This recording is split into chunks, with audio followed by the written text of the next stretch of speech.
리플이 얘네를 인수해서 뭐를 할까? 이오스, 솔라나, 리플 생태계 확장. 예, 한번 설명을 해드릴게요.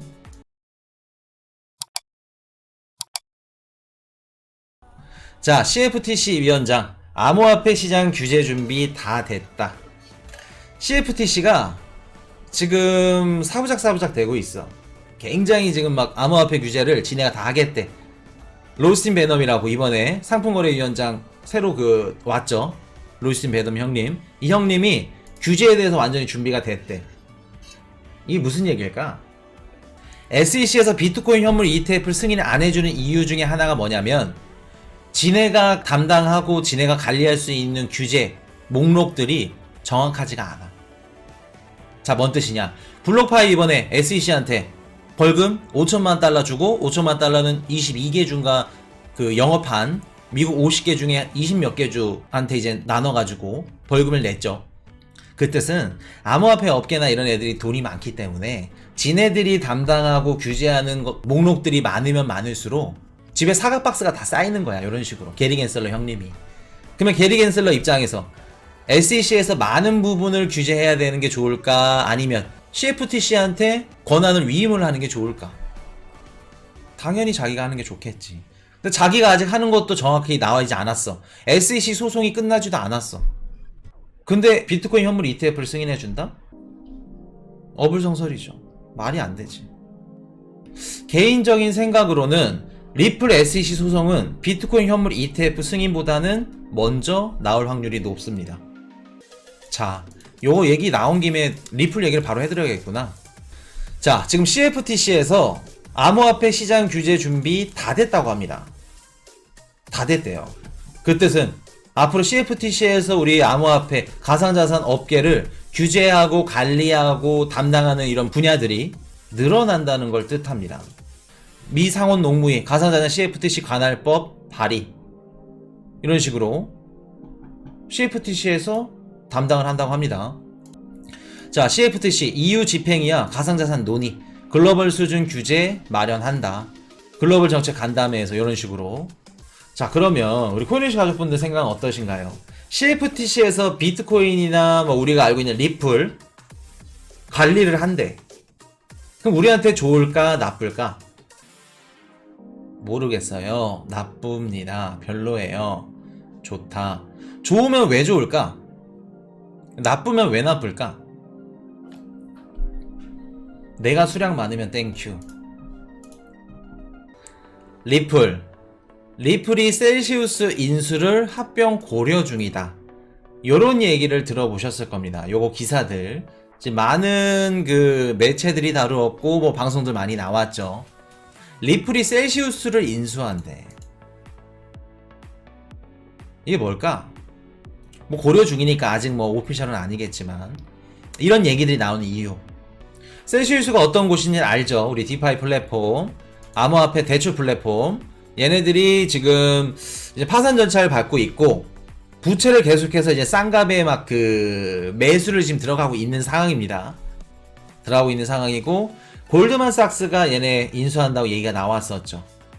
근데 막 리플도 나오고, 그리고 또 막 넥소 얘네들이 뭐 인수한다 이런 얘기들도 나오고, 다양한 기업들 업체들이 나오는데 리플이 인수를 한대. 요 기사 나오자마자 셀 토큰, 얘네 셀시우스 셀 토큰이죠. 20%가 급등을 했다고 합니다. 그러면 리플은 셀시우스 인수해서 뭐를 하려는 걸까? 자, 리플랩스 셀시우스 부실자산 매입하나 인수합병 방안을 모색 중이다.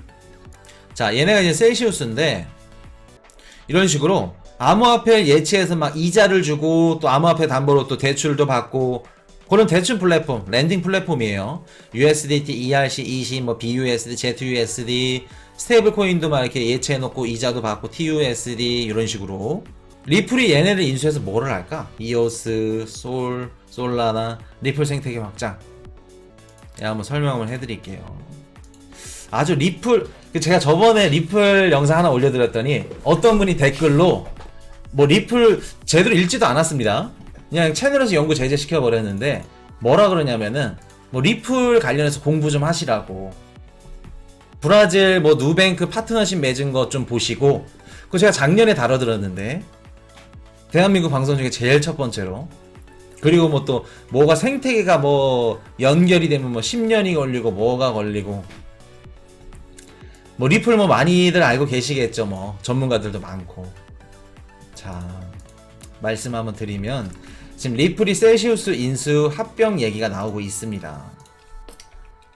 뜬금없죠. 리플이 갑자기 지금 셀시우스 자산이 현금 33조 원 가까이 있었죠. 굉장히 많았었는데 지금 한 1300억 정도 남았다고 합니다. 근데 요것마저도 이것저것 스테이킹 이자 주고 뭐 주고 기업들 이제 갚고 하면은 거의 실질적으로 남는 거는 뭐 마이너스라고 보시면 될 것 같아요. 그래서 우리가 보통 보는 게 블록파이 규모로 따졌을 때, 그리고 3A 캐피탈, 그리고 셀시우스 요렇게 많이들 보시죠. 이미 3A로 캐피탈은 회생 불가야. 3A로 캐피탈이 그 작년에 상승장 때 몇십 조를 주무르던 기업이에요. 이런 기업들이 지금 한순간에 파산을 하는 겁니다. 얘네들이 어떤 식으로 돈을 불렸냐면, 우리가 지금 알고 있는 솔라나 또 우리 뒤에 누가 있었죠? 아, 또 이런 얘기하면 또 안 되는데. 또 알라메다, 또 우리 빠그리 솔라나 같은 거 이런 거 딱 하나 한 다음에, 그리고 또 루나, 아발란체, 폴카다. 지금 막 메이저 코인들, 루나는 이제 갔고, 대형 프로젝트 초기 투자자가 3A로 캐피탈입니다. 3A로 캐피탈.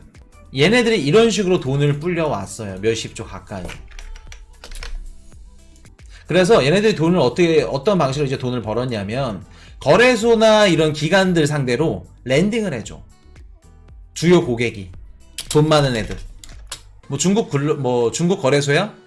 아니면 뭐 미국 거래소야? 아니면 뭐 랜딩 뭐 플랫폼이야? 우리랑 이렇게 해서 하자. 야, 우리 3A로 캐피탈이야. 담보 필요해? 대출 받고. 대출 해줘. 고금리로. 그런 식으로.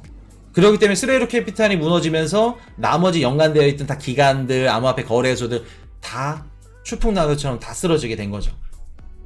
자, 그럼 셀시우스는 그렇게 갔고, 블록파이는 어떻게 할까? 영업을. 블록파이는 기관이랑 개인들, 소매 고객들 적절하게 비율이 좀 괜찮았어요. 기관들, 소매 고객들 그런 식으로 절반 이상씩. 근데 지금 블록파이도 FTX가 뭐 인수한다 이런 얘기도 나오고 있죠. 자, 그러면 리플이 인수한다는 셀시우스는, 얘네는 앞에서 두 개랑 다르게 주요 고객들이 개인 소매 개인들이죠. 소매 고객들이 많습니다. 예를 들어서 우리가 뭐 영희가 셀시우스에 예치를 해놓고 이자를 뭐 15% 20% 받는데, 야, 영희가 추천해줬어, 이거 괜찮더라. 개인들 막 다 들어와. 주요 고객들이 개인 소매입니다. 자, 그러면 리플이 셀시우스를 인수를 하면 어떻게 될까? 뭐를 하겠다는 거예요? 셀시우스죠, 지금. 셀시우스에서 취급하는 예치된 상품들, 다양한 자산 코인들, 얘네 지금 송금이라던가 예치하고 이제 그런 네트워크를 어떤 걸 쓰죠? 이더리움을 쓰고 있죠. 이더리움 쓰던 거를 어떻게 해요? 기존에 리플 걸로 일단 전환이 되는 거고, 리플 거 쓰는 거고, 그리고 몇십조 가까이 있었던 자금들, 회원들, 기존에 셀시우스에 자산 예치된 사람들, 지금 셀시우스에 지금 예치된 사람들은 선택할 수 있는 방법이 있을까? 셀시우스가 지금 제발 파산이 안 되고 안 도망가기를 바랄 뿐이죠. 근데 리플이 들어간다고 하면, 기존에 예치되어 있던 자금들 리플이랑 같이 결합을 해서 상품을 만들어서 예치를 하게끔 한다면 리플 입장에서 어떻게 될까? 리플 생태계에 천문학적인 금액이 또 자연스럽게 유입이 되는 거겠죠. 그거를 하고 싶다는 겁니다, 리플이. 자, 셀시우스에 와서 리플 생태계에 딱 들어와서 리플 예치 상품들이랑 결합을 시켜. 그럼 어떻게 될까? 리플은 자연스럽게 셀시우스라는 디파이도 되면서 스테이킹도 받을 수 있는 플랫폼이 형성이 되는 거죠. 스테이킹 본점이 생기는 겁니다. 전 세계에서 5손가락 안에 드는, 뭐 블록파이 뭐 다음 뭐 셀시우스 이런 얘기 나오는데 3손가락 안에 드는 그거를 하고 싶다는 겁니다, 지금. 근데 이게 모르겠어요. 저는 좋은 선택으로는 보이지 않습니다. 리플이 셀시우스를 인수한다? 차라리 골드만삭스가 인수를 하는 게 좀 더 우리 앞으로 암호화폐 생태계는 더 좋지 않을까. 인수를 해도 그만큼 위험성이 너무 커. 셀시우스 같은 경우에는. 리플이 인수한다고 치면 기존의 금융권 애들이 그거 가만둘까? 셀시우스를? 리플 거죠 뭐. 리플을 가만둘까? 리플까지 같이 흔들릴 수 있다는 겁니다. 그리고 다른 면에서 보면은 긍정적으로만 볼 수 없습니다. 리플이 셀시우스를 인수한다는 거는 어디선가 분명히 잡음이 있다는 걸 뜻합니다. 잡음이 있다는 건 뭐예요? 초조하다는 거예요. 왜? 지금 리플이 중점을 하는 게 뭐죠? ODL이라던가 이런 스테이블 코인이자 그 CBDC나 이런 우리 송금 플랫폼 송금들을 많이 하죠. 그리고 뭐 NFT도 뭐 뒤집어지게 하고 있고, 뭐 디파이 해가지고 뭐 플레이어 네트워크랑도 연계해서 또 하고 있고, 이것저것 다 하고 있죠. 디파이면 디파이, NFT면 NFT, 우리 게임파이 또 펀드도 만들어서 뒤집어지게 밀어주고 있고 잘하고 있는데, 송금이랑 이런 것들 NFT 뭐 이런 다양한 지금 프로젝트를 하고 있고 뭐 다양하게 들어가고는 있는데, 지금 어떻게 보면 셀시우스 뭐 C파이 관련해서 이런 암호화폐 대출 플랫폼에 이런 사업들이 들어온다는 거는 어떻게 보면은 좀 송금 시장에 있어서 리플 같은 기업들이 계속해서 나오니까 이런 것들이 또 한계를 조금 있지 않을까라는 좀 개인적인 생각을 좀 해봅니다. 그렇다고 해서 뭐 리플이 뭐 밀리고 떨어지고 그렇다는 얘기가 아니에요. 기존의 리플만큼 뭐 기술력이 뭐 따라갈 수는 없다지만 리플이 하고자 하는 기업들이라던가 일들이 굉장히 많아. 리플 라이벌들이. 국가에서 CBDC 나오고 스테이블 코인도 나오고, 그렇게 되면 리플은 NFT도 해야 되고 스테이블 코인도 해야 되고 메타버스도 해야 되고 게임파이도 해야 되고 디파이도 해야 되고 여러 분야로 다 해야 된다는 겁니다. 셀시우스를 인수해서 한다는 거는 어떻게 보면 다양한 분야를 선nhập하고 준비를 하고 좋은 걸 수도 있겠지만, 또 다른 면에서 보면 굉장히 위험성 리스크가 큰 지금 셀시우스라든가 블록파이 이런 디파이 시장에 있는 플랫폼들을 인수한다는 거는 위험성이 커질 수 있다. 근데 이렇게 하면 괜찮겠죠. 기존에 있는 셀시우스 막 이자를 뭐 10% 15%씩 줘. 그리고 말도 안 되는 구조죠. 근데 이런 구조들을 이자율을 낮추면서 어떻게 돼요? 셀시우스 지네들이 발행한 셀 토큰으로 주는 게 아니고 미국 금융권 애들이 인정하고 허용하는 법안 안에서, 규제 안에서 운영을 한다고 하면 완벽하게 기존에 있던 셀시우스 수익 구조를 완벽하게 변화하거나 개선시킨다면 괜찮아지겠죠. 근데 제가 봤을 때는 개인적으로 좋은 선택일지는 모르겠다. 단기적으로는 좋을 것 같다. 근데 장기적으로 봤을 때 금융권 애들이 규제에 들어올 확률이 굉장히 높다. 그렇게 보입니다. 자, 그렇게 보이고 한 가지 말씀 한번 더 드릴게요. 제가 아까 CFTC 말씀을 드렸죠. CFTC가 우리 암호화폐 뭐 비트코인이든 이더리움이든 뭐 리플이든 규제를 하고 관리를 하면 우리 시장이 어떻게 될지, 좋은 걸까 나쁜 걸까, 댓글들을 많이들 써주시는데 리플 관련해서 공부를 많이 하시나봐. 자, 한번 읽어드릴게요.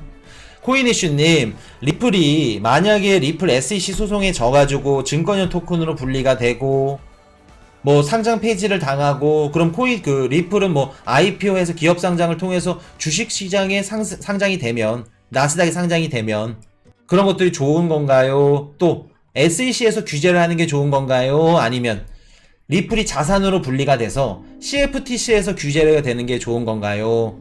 이런 질문들을 해주시더라고요. SEC에서 리플을 관할하는 게 좋을까? CFTC에서 리플을 관할하는 게 좋을까? 자, CFTC는 코인의 우호적인 입장이다. SEC는 증권, CFTC는 선물 상품이기에 SEC가 가난하다는 것은 리플이 소송에서 진다는 것인데 소송에서 질 것 같지는 않아 보여요. 뭐 SEC랑 소송 리플 하면은 벌금 합의도 있을 거고 방법은 많습니다.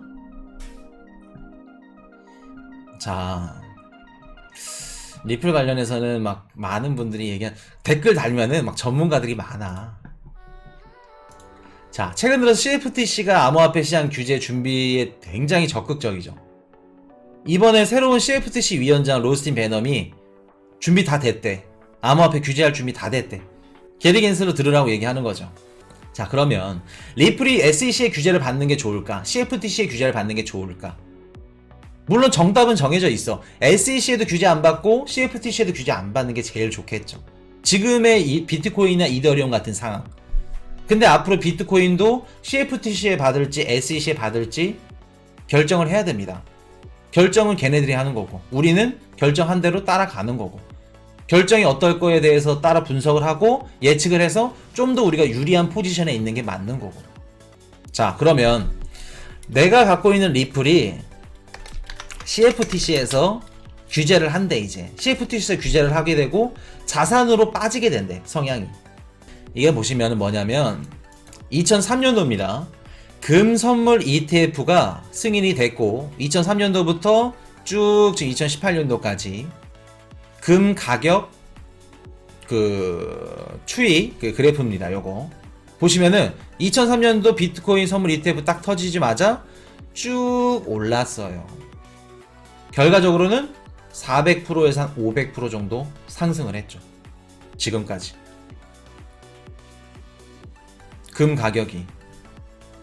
우리가 지금 비트코인 분석을 하고 막 차트 보시고 선물하시는 분들 어디 시장을 보고 분석을 하나요? 모지성 풀매수님, 미국 증시. 미국 증시 중에 뭐? 우리 이종재님, 나스닥.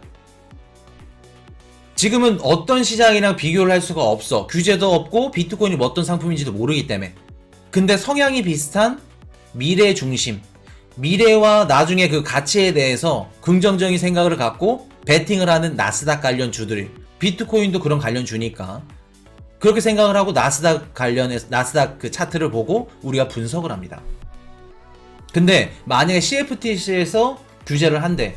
우리가 알고 있는 비트코인이든 리플이든, 그럼 우리가 기존의 나스닥 차트를 보면서 분석을 하는 게 맞을까? 아니면 금 차트를 보고 분석을 하는 게 맞을까? CFTC가 뭐뭐 관할해요? 금, 농산물, 원유, 자산 상품들을 관리합니다. 자산 상품들에 해당하는 규제라던가 이런 것들 성향들이 비트코인에 접목이 된다고 하면 우리는 앞으로 비트코인 뭐 차트 분석할 때 금 차트 틀어놓고 보셔야 돼요. CFTC가 관할한다고 하면. 왜? CFT에서 관할하고 규제하고 이런 성향들이 다 비트코인 시장에 다 들어갈 거기 때문에. 자, 비트코인 매력이 뭐라고 생각하시나요? 양날의 검이야. 비트코인은 높은 변동성이죠. 높은 변동성입니다. 진짜 마이너스 95%인데도 회복을 해서 막 2000%, 3000%까지 수익을 먹을 수 있는 게 비트코인 시장밖에 없어, 전 세계에. 변동성이 뒤집어져. 미친 듯이 빠지니까 비트코인 못 하는 겁니다. 다 익절 못 하시는 거예요. 못 참는 겁니다. 2년, 3년 못 버텨. 마이너스 90% 어떻게 버텨? 코인 이슈 같이 개짜들면 버티는 거지. 못 버텨요. 양날의 검이지만 높은 변동성이 비트코인의 매력이었죠. 근데 CFTC 관할하게 된다? 우리 금 2003년도에 선물 ETF 딱 터지고 나자마자 쭉 가다가 12년도 300% 400% 올랐어. 결과적으로는 거의 20년 동안 300% 400% 한 500%까지 많이 오를 때는 20년 동안 갖고 있는데 5배 수익 본다고 하면 비트코인 하시겠나요? 안 하시겠나요? 내가 지금 비트코인 3천만에 샀어. 20년 뒤에 5배 먹는데 비트코인 할 사람 단 한 명도 없을 겁니다. 뭐 물론 할 사람도 있겠다. 10명 중 9명, 9명은 다 떨어져 나가죠. 변동성은 떨어진다는 겁니다. 대신 그만큼 금처럼 안전자산은 되겠죠. 그럼 CFTC에서 관할하는 게 좋을까? SEC에서 관할하는 게 좋을까? 그거는 뭐 변동성이 낮아지는 걸 원합니다 하시는 분들은 CFTC에서 하는 게 좋을 거고. 자, SEC한테 뭐 승소를 하고 패소를 하고 의미 없습니다. 승패 상관없어요. 우리가 막 SEC랑 뭐 소송에서 이기고 지고를 되게 많이 생각을 하는데 의미 없습니다. 소송 승패보다는 그 세부 관련 내용들이 더 중요해요. 왜? 그 내용들로 인해서 우리가 갖고 있는 알트코인이나 이런 코인들이 없어지고 어떻게 변하고 어떻게 이건 증권성 토큰이 되는 거고 그렇게 갈리기 때문에 그런 세부 내용들이 중요하다. SEC 리플 소송이 지속되고 오래 가는 이유가 뭐라고 말씀드렸죠? 리플이 막 세력이 많아서 뭐 일루미나티가 붙어서 SEC가 막 뭐 높고 막 미국 정부에서 막 그런 막 음모론 제발 좀 부탁드릴게요. SEC 리플 소송이 길게 가는 이유는 소송 승패에 따라서 지금 시중에 있는 코인들의 증권형 토큰인지 아닌지 판단 여부가 바로 갈릴 수 있는 바로미터이기 때문에 오래 가는 겁니다. 이해되셨죠? 뭐 피닉스고 뭐고 막 일루미나티고 뭐고 많아 리플은. 오히려 그런 것들 때문에 리플 가격이 더 안 오른 겁니다. 음모론 막 엮어가지고 그런 거 재미는 있지. 우리가 근데 막 몇천만원 몇억을 넣었는데 그 음모론을 믿고 소중한 피 같은 돈을 넣으실 건가요? 그거 믿고 몇 년, 10년, 20년 기다리실 건가요? 리플이 뭐 패소하고 뭐 상관없어. 패소하면 뭐라고 말씀드렸죠? 주식시장에 그대로 IPO 상장할 수 있어. IPO 상장하면 되는 거고, 승소하면 그대로 가는 거고, 벌금 합의 가서 그대로 또 가는 거고.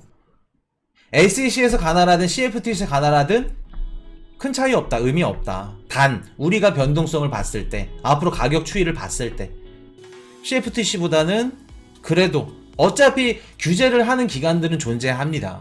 규제 없이는 갈 수 없어. CFTC가 하든 SEC가 하든 둘 다 가야 돼. 둘 중에 하나는. 그럼 이양할 거예요. 우리가 어차피 가격 리플 뭐 지금 5,000원 뭐 만원 보시는 분들 계실 건데, 앞으로 우리 지갑 그 상황을 보더라도 CFTC에서 하는 것보다 SEC에서 하는 게 더 맞지 않겠냐. 그렇게 말씀을 좀 드릴게요. 말씀을 드리고, 증권형 토큰이 분리되고 뭐가 아니고 자산으로 되고 의미 없다는 거, 우리는 앞으로 어차피 비트코인, 우리가 비트코인을 디지털 금으로 많이들 생각을 하고 생각을 하는데, 물론 자산으로 빠지고 디지털 금으로 되는 건 좋습니다. 성향과 성격이 자산으로 빠지고 디지털 금으로 가는 건 좋지만 규제를 CFTC에서 한다? 그렇게 되면 그거는 좀 한 번 더 생각을 해봐야 될 내용이지 않겠냐 라는 내용이겠죠.